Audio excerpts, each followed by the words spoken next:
there are ups and downs in life अनि there used to be days है आजको जस्तै same days where I used to be down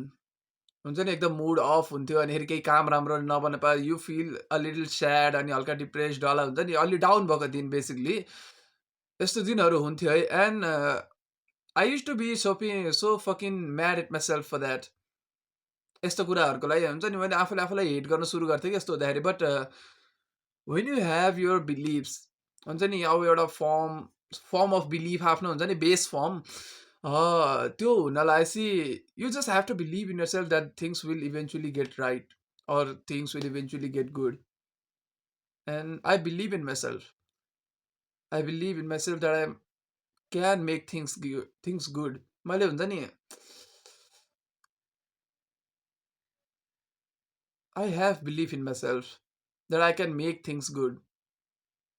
मैले चिजहरूलाई हुन्छ नि बेटर गर्न सक्छु कि यत्तिको बिलिभ्स ममा छ कि अनि फेरि अप्स एन्ड डाउन्सहरू हुन्छ द्याट्स ओके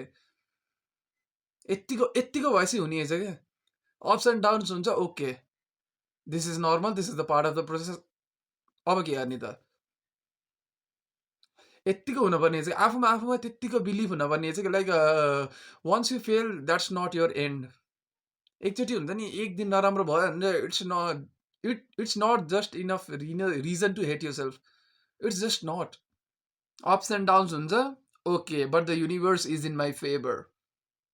यत्तिको बिलिभ्स हुन पर्यो यत्तिको हुन्छ नि यत्तिको आफूले आफूलाई डिल्युट गर्न सक्नु पर्यो क्या